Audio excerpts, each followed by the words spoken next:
இன்ஷா அல்லாஹ் நான் இன்றைக்கு பேச போகின்ற தலைப்பு தக்வா என்னும் இரையச்சம். அல்லாஹ் நேசிக்கிறான். அல்லாஹ் யாரை நேசிக்கிறான்? இன்னல்லாஹ யுஹிப்புல் முத்தகீன் என்று குர்ஆன் சொல்லுது. அல்லாஹ் தக்வாவுடையவர்களை நேசிக்கிறான். அரபி மொழியில தக்வானா பாதுகாத்தல் அர்த்தம்.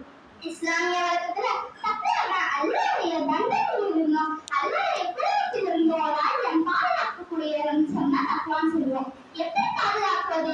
அந்த ஆயிரம் அல்லாஹ்வுக்கு கட்டுப்படுவதன் மூலமாக பாவங்களிலிருந்து விலகுவதன் மூலமாக. இன்றைய வழக்கத்துல தக்வானா அல்லாஹ்வுடைய பயம் என்று சொல்லுவோம். அல்லாஹ்வுடைய பயம் என்பது பாவங்களிலிருந்து விலகுவது மட்டும் அல்ல, அல்லாஹ்வுக்கு கட்டுப்படுவதும் அல்லாஹ்வுக்கு நன்மை செய்வதும் தான். கிட்ட உபரி அவர்கள் தக்வானா என்னதுன்னு கேக்குறாங்க. அதுக்கு உமர் சொல்றாங்க, நீங்க முன்னாடி பாறையை நடத்துட்டீங்களான்னு கேக்குறாங்க. அதுக்கு உபரி அவர்கள் நான் நடத்திருக்கேன்னு சொல்றாங்க. அதுக்கு உமர் சொல்றாங்க, நீங்க அதுல எப்படி நடப்பீங்கன்னு கேக்குறாங்க. அதுக்கு உபரி அவர்கள் நான் என்னுடைய ஆடையை உயர்த்தி உள்ளாத இடத்துல நான் நடப்பேன்னு சொல்றாங்க. அதுக்கு உமர் சொல்றாங்க, இதுதான் தக்வா. இந்த உலக வாழ்க்கையில அல்லாஹ் இதெல்லாம் கட்டளையிட்டிருக்கானோ அதெல்லாம் செயல்படுத்தி இதெல்லாம் கருத்துக்கானோ அதெல்லாம் செய்யாம இருக்கிறதுதான் தக்வான்னு சொல்றாங்க.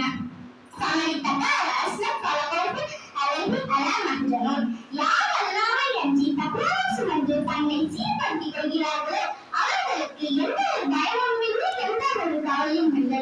காப்பிலும் குழந்தையை ஒரு தாய் உலகத்திற்கு கைவிட மாட்டாங்க. காப்பிலும் குழந்தையை ஒரு தந்தை உலகத்திற்கும் கைவிட மாட்டாங்க. காப்பிலும் மாணவனை ஒரு ஆசிரியர் ஒருத்தரும் கைவிட மாட்டாங்க. ஒரு ஐயா விரும்பினால் அல்லாஹ் எந்த நிலையிலோ எந்த சூழ்நிலையிலோ கைவிடவே மாட்டான்.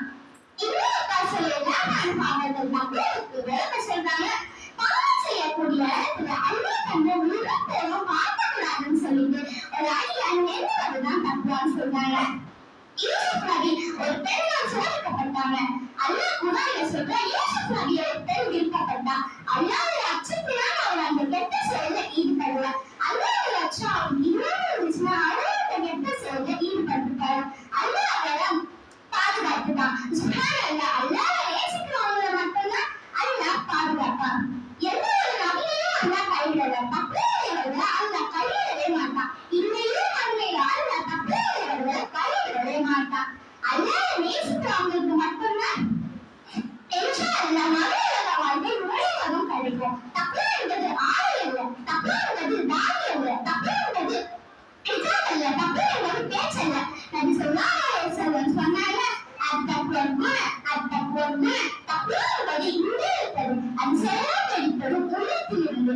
சுப்ஹானல்லாஹ், அதனாலதான் நபி ஸல்லல்லாஹு அலைஹி வஸல்லம் அல்லாஹ்விடத்துல பிரார்த்தனை செஞ்சாங்க, அல்லாஹும்ம ஆதினா ஃபீ தக்வாஹ, யா அல்லாஹ் என் கல்விக்கு தக்வாவை கொடு. வஸக்கிஹா அன்த கைரு மின் ஸக்காஹா, அதை தூய்மைப்படுத்துபவர்களில் நீதான் மேலானவன்.